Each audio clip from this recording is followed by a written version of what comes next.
Self-doubt can hold people back from reaching their full potential, whether in their careers, relationships, or personal growth. Confidence is a skill that can be developed. But what are the most effective strategies to overcome negative self-talk and build lasting self-assurance?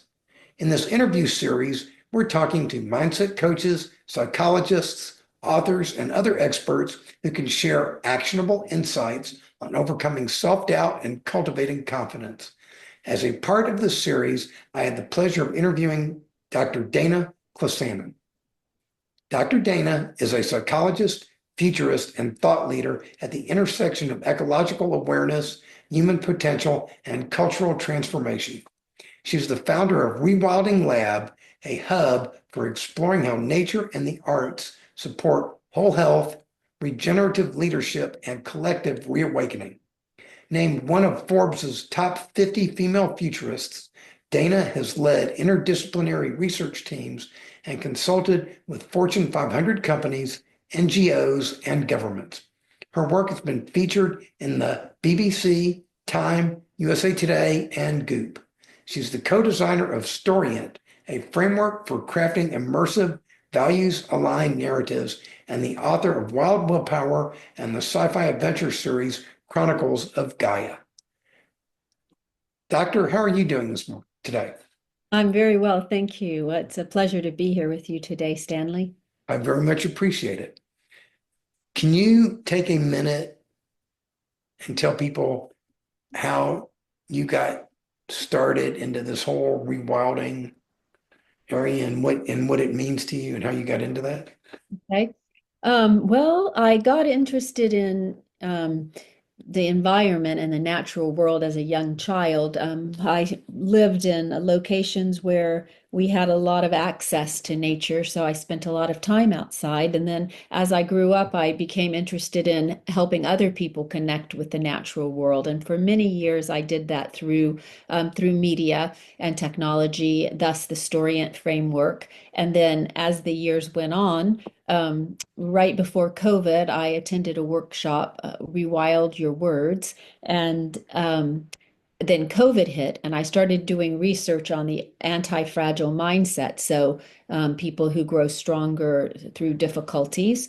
And I found that one of the main factors of that mindset was a relationship with the natural world.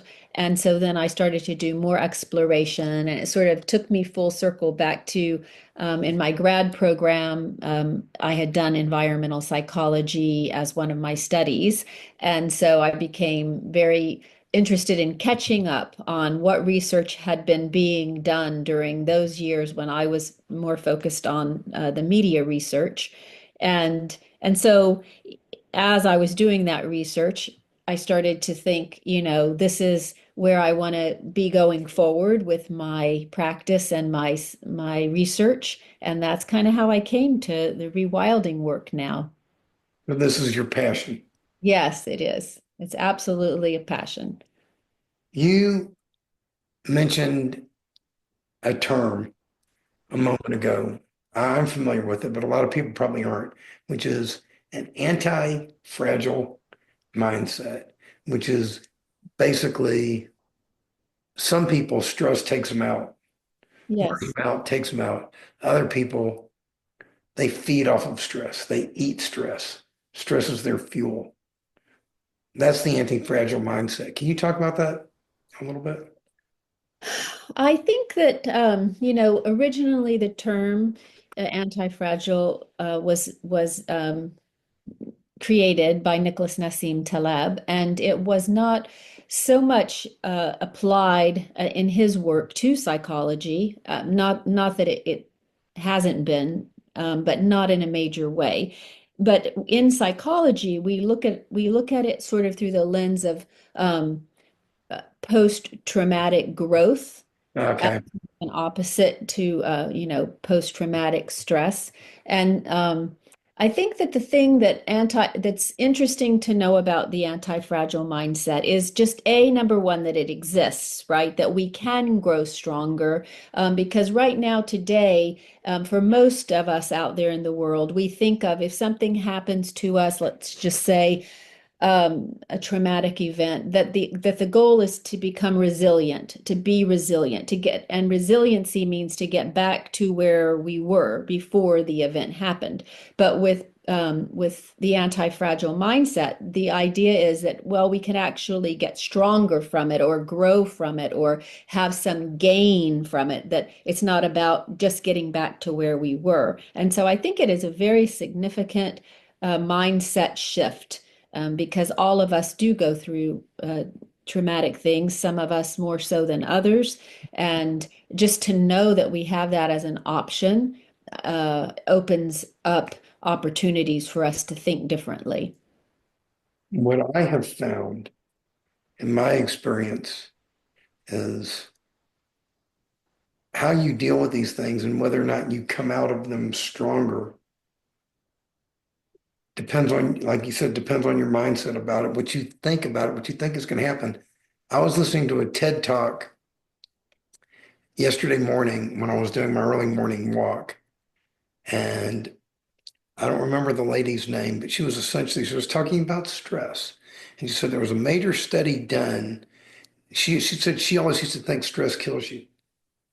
And what the study basically said is stress only kills you if you think stress is going to kill you. If you don't think stress is going to kill you, guess what? It doesn't. It makes you stronger. Mhm. And so she basically said, I need to be forgiven for the first 10 years of, my work because I was unknowingly, hurting people. And so I agree with that. I mean, I look back, first of all, we're human beings. Yes. Stuff is going to happen to us. You live long enough, stuff will happen to you. If you're lucky, not as much bad stuff as some people get, but something's going to happen. The question is, how do you deal with it? And how do parents teach their children to deal with the stresses that they're undoubtedly going to encounter in life? Because to me, it all starts with the kids. Yes. It does. And I think that it's important for anyone listening to us today to also understand, particularly parents that are working with children, it is important to think of this as a like a mindset spectrum where we have fragility on one end, let's say resiliency in the center, and then anti-fragility on the opposite end. And that because we are human beings, um, there are times where we're going to be fragile, where we're going to, let's say break, turn to jelly, and that's emotionally, mentally, physically, all of those things can happen, and that we might move towards resiliency and then continue on towards anti-fragility, that it's not like some static place, so that we need to have tenderness, and we need to respond, especially to children, in calm, kind ways, and not just simply, it's not something that you can say, oh, you just have to be, anti-fragile. You're supposed to be getting stronger. Why are you a disaster? So that's not the point. The point is to say that there there are times where we are fragile, and then that we can become stronger over time with the right types of, again, education, emotional generosity from others, and those things are what move us towards this ability to be anti-fragile. And sometimes I try to use the butterfly as a metaphor because, the butterfly starts, right, crawling on the ground, goes into the crystallisis, and comes out with wings flying above where they were. And so if we think that the inside the crystallisis, when the caterpillar actually turns to jelly before changing forms, if we think we don't need that part as well, then we're doing ourselves a disservice, that we have to see it as a holistic process. I agree with you, and it makes sense when you say that. I mean, I know I look back at my own life and I look at a lot of the, I will call it unnecessary things I put myself through. And in my particular case, I was massively obese most of my life. And the things I put myself through, Hmm. I look back and I go, that was unnecessary. I didn't need to do that. And I caused myself things. But then I sit there and I look, but if I would not have gone through that, I would not have learned this or that or that. And I would probably not be the person I am today. And I happen to like the person I am today. And I think the person I am today is pretty good. Hmm. So maybe when it's all said and done, it's a good thing I did go through what I went through. And that I shouldn't beat myself up over the head for it and just be glad that I'm where I'm at now and enjoy life, get outside, go do things. And at this point, and I think you have a lot of these same things too, as you figure these things out, you want to share that with other people, don't you? Yes, absolutely. And it's kind of a privilege Yes, it is. to be able to do that. So you're talking about what are some ways average people can get outside and connect with themselves? And what do you, if you have somebody coming to you and they go, Dana, I'm burnout or I'm frustrated, or in my case, I need to lose weight and I've never been able to lose weight. I I don't know where I'm at. I'm at a loss. I need to start over. What would you tell somebody like that? That's a Well, toughie. That's a toughie, isn't it? well, and it is what we find happening a lot with people today. A lot of people are burnt out. So if you're listening and you're one of those people, just realize that you're not alone, first off, because a lot of we always had the capacity for burnout, but now with technology being such a 24/7 part of our lives, the statistics show we're online seven or in front of a screen 7 to 8 hours a day. Some of us even more than that if it's our primary job, and then we leave work and then we want to use social media and things like that. So just the fact alone of living kind of in a flattened world all the time, we're denying ourselves the experience, the sensuous experience that as human beings we've evolved to be. So just simply getting outside is a start, right? Like people think, oh, they have to do so much to overcome burnout, and everything we know. I mean, I know from your journey of weight loss, everything just begins with that first step. You have to say, I'm going to spend at least 5 minutes outdoors. I'm going to spend 10 minutes outdoors. I'm working up to 30 minutes outdoors. And then once we get outside, we can learn and remind ourselves that it's not it's not the way we think it is. In other words, most of us, as we're enculturated into Western societies anyway, we don't, we're not so much taught about the relationship that we have with the natural world. It's just something that supports whatever our needs are. But we don't think about that the sunshine is doing more than giving us vitamin D, that it's actually highly um, coordinated with our dopamine and serotonin levels. And so are the sounds of birds, and so is tree aroma. And all of these things conspire together that they're part of our larger body. And that so many of us get to thinking of ourselves as separate. And it's this idea of being so separate that contributes to burnout. So that the moment that we step back into a relationship with the more than human world, then we're automatically reducing our stress and we're empowering ourselves because we're not alone anymore. I had a discussion that ties in a little bit with what you said with a doctor a couple of years back. I remember it. He was like, okay, you've got to get exercise. And all you need to do is 20 minutes of boom, boom, boom, boom, boom, boom, boom, boom, boom. Yeah. And that's fine. If that's what you want, that's what you have the time for.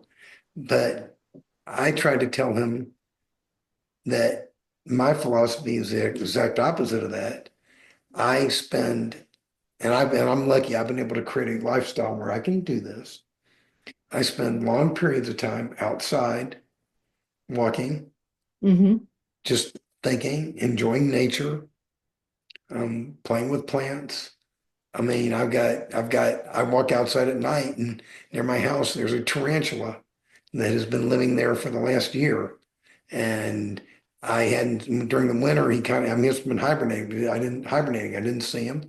Then I'm walking one night, I'm like, oh, there he is again. You know, hey, Spidey, how you doing? You sit there and you talk to him. It's, Yeah. these are things that you wouldn't normally do. And what I tried to explain to this doctor was that there are mental benefits involved with exercise. It's not just the physical benefits, and that the slow philosophy that I follow has tremendous mental benefits. And it's funny, you'll love this one. I am out in the desert by me. I've done various things. I've built things out of rocks, like walking labyrinths and stuff like that out of rocks. And I tell people this labyrinth is made up of three kinds of rocks. It's made up of regular old rocks. It's made up of these white quartz rocks. We have a lot of quartz around here, and I find them. So it's made up of these quartz rocks.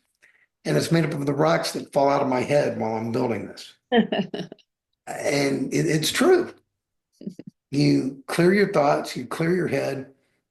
I'm a big proponent of, I never heard the term rewilding. I didn't call it rewilding, but I'm a huge proponent of what you're advocating. And I think um, everyone I talk to, I'm going to recommend that they do that very much and that they follow your work Well, thank because I think it's a fantastic well, thank idea. You're welcome.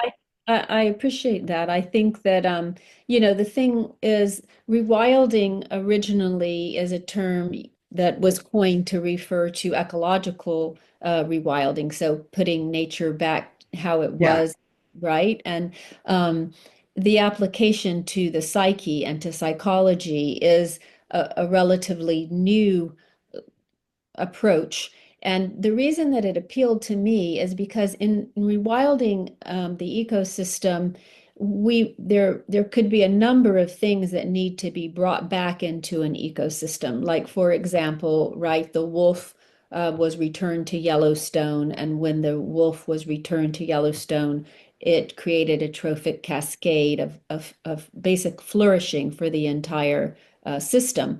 And with our own lives, I think it's important to recognize that we're similar. We're a landscape ourselves, and that within our landscape, we may need to bring nature in, we may need to bring arts in, we may need to bring community in, we may need to bring in dance, we may need to bring in ancestral connection. There's so many elements that we may be missing, and particularly again because of this um, over reliance, let's say, on technology now, that we may have even a few generations ago had much more of those things in our lives, in our ecosystem, in our landscape as human beings, and that those things are missing. They're missing because we're replacing those activities with screen time. So I think that's important for people to recognize that rewilding in the way that I'm talking about it is not just about being in nature. That's just seems to be one of the most important uh, factors because that's one of the biggest ones that a lot of us are missing. Would it be fair to say you're talking about people getting back to what's natural? Yes, And I'm not just talking about nature as an outside, right. but what's natural. Like I did something, finally figured out a way with grow lights in my house to where I could get plants to actually survive inside my house. And I immediately went nuts with plants. And I have plants all over the place. My wife, matter of fact, kept saying, too many plants. You brought in more plants. And I said, I can think of a lot of worse habits. Like, and the funny thing is, over time, I catch her talking to them. I catch her looking at them. I catch her commenting how beautiful they are, Yes. what they mean to her. So it does affect you. Um, what are the studies that, I think the Japanese did this. They put in little gardens, in their crowded cities, and those help people with their mental aspects. It's all very important.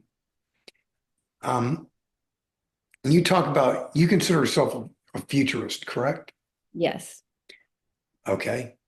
I like to think I am too, but probably not in the same way as you. But I'm going to ask you a futurist question. Okay. If over the next 20 years, you could design this crazy yet wonderful world we live in a way that you think would be an improvement, in a way that you think would be better, what are some of the things you would do? Well, I think that that's why I'm working in rewilding because I think the things that I would like to see in the future begin now, right? They begin with our daily habits and actions. And what I would really like to see is a lot more nature around us and within the natural world. Like you said, you brought the plants in. I would love to see our cities become, moss covered walls. If we have to have, concrete and we have to build and currently, let's say in the next 20 years, I know that there are a lot of new building materials being developed. There's a lot of promise on the horizon. It's a little further out than, let's say, 20 years, but within 20 years, you could definitely do things like green environments, green cities. You could, plant more, create rooftop gardens, and a lot of cities are doing that. And why is that important? Well, as you mentioned, not only is it in your house, you found that it's your wife is talking to the plants, and you found that it's increased your wellness within the home. It also brings in the ecosystem, it brings in the more than human world that we were talking about, right? So we're going to see more in the way of birds, more in the way of squirrels, more in the way of butterflies. All of these species that are part of our greater ecosystem. I believe that that's really one of the most important things that we can have going forward is restoring our relationship. You have the kachinas behind you there. And I understand you have a big collection of kachinas. And so I think that the reason I bring that up is to say that this used to be, no matter what tradition we came from around the world, we had this bond with the natural world. We had relationships. And over time, due to various reasons, which we won't go into, that relationship has been split and severed. And so I believe that to heal our planet, we have to heal that relationship.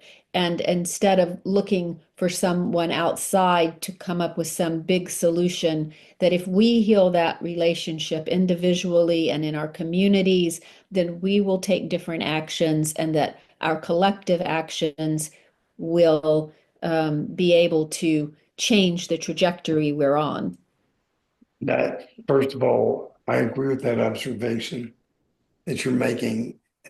You know, all too often, we're always looking for somebody else to make the changes, for somebody else to provide the solution. And I've become convinced that we are the ones we've been waiting for. Yes. And then it's up to us. And this was going to be my next to last question to you, which is, and I already know your answer to this, but I'm going to ask it anyway. What you're advocating, some people might say that's a pretty tall order.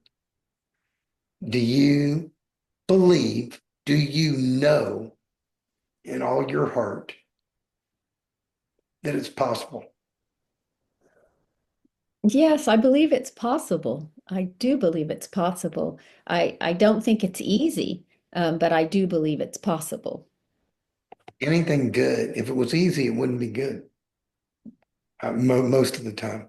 I see that was something I learned out of my personal experience with the weight loss. I've learned that so much more than what I originally imagined. So much more is possible than what I originally imagined.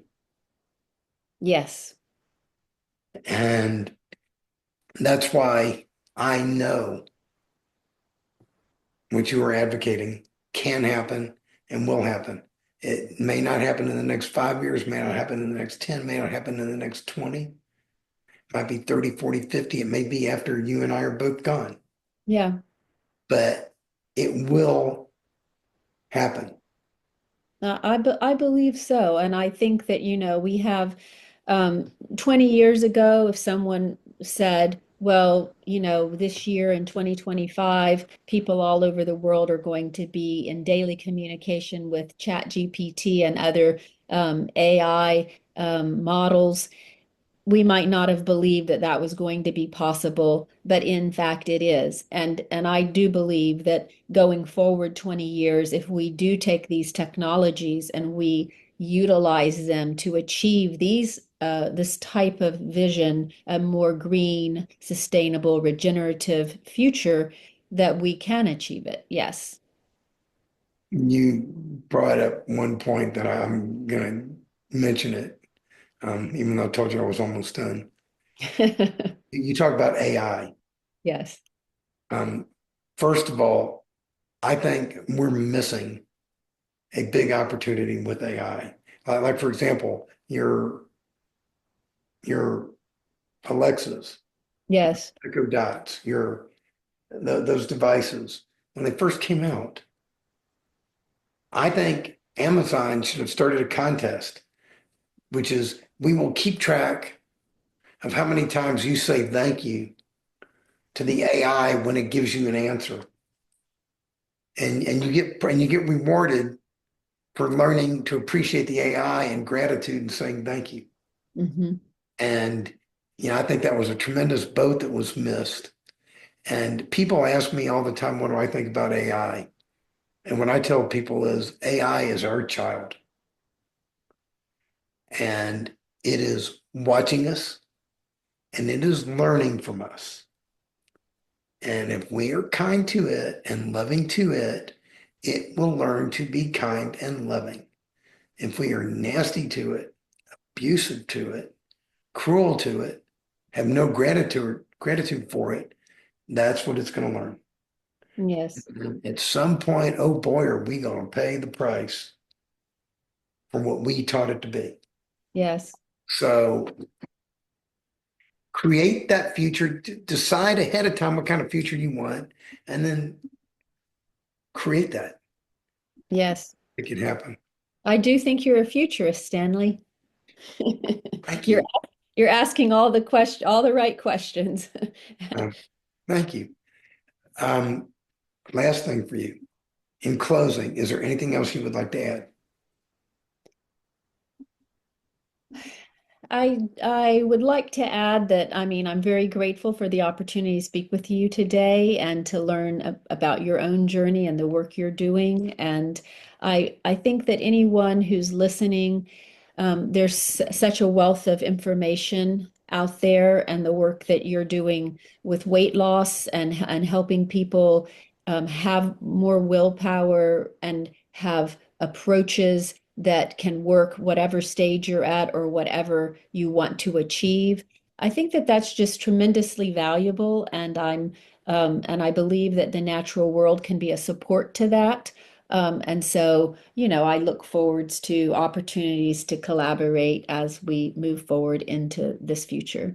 As do I. And the natural world is the third rung of healthy weight loss, which is healthy exercise, and walking outside in nature Yes, definitely fits under the category of healthy exercise absolutely. for many reasons.